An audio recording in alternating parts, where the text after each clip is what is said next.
there were a number of items related to the proposal to run a bond issue in the November election.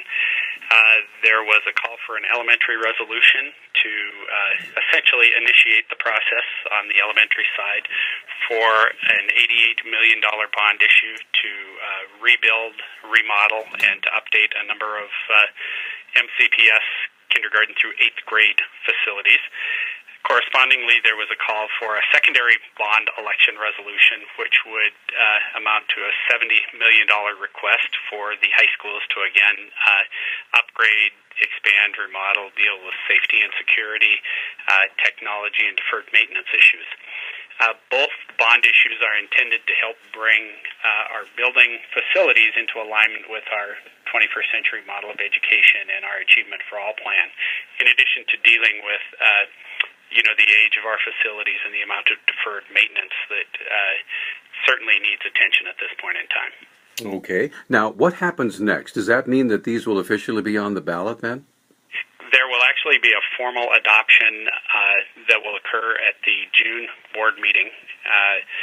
We have really until August and September dates in order to inform the elections office of our formal intent and final language.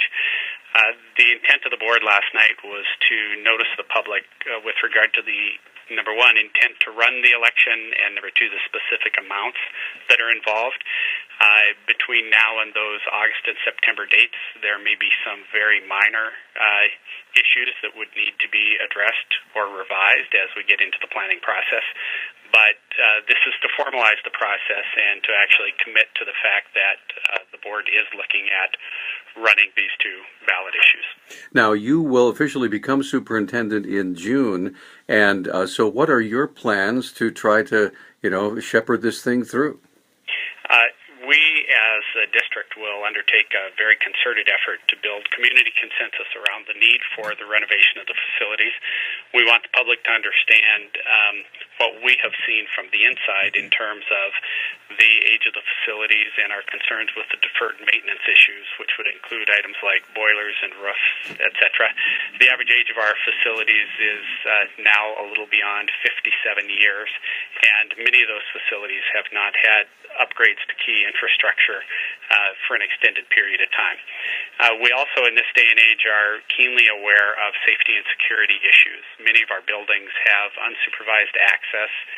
The office areas are not located in a position where they can supervise the front doors of the building, and we need to attend to those issues to provide for enhanced safety and security for our students and our staff.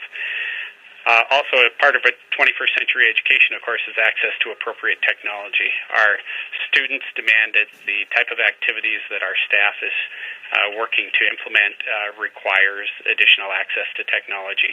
And again, given an average age of 57 years, technology was not a consideration when those facilities were constructed. So there's a great deal of retrofitting that needs to occur so that we can provide that appropriate access. And then finally, the 21st century would require that students have a greater opportunity to apply skills in more of a hands-on, interactive fashion. And most of our classroom spaces and larger group spaces were not designed for the type of activity that is conceived as being appropriate for 21st century education. So enhancement of facilities is critical to support that educational program. Also, we are in a growth cycle currently.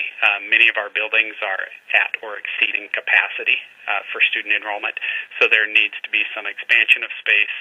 We also have some modulars that we've utilized for an extended period of time, and we would like to replace those modular structures with permanent classrooms on many of our school sites. So a very comprehensive program that would touch every school facility within Missoula County Public Schools district.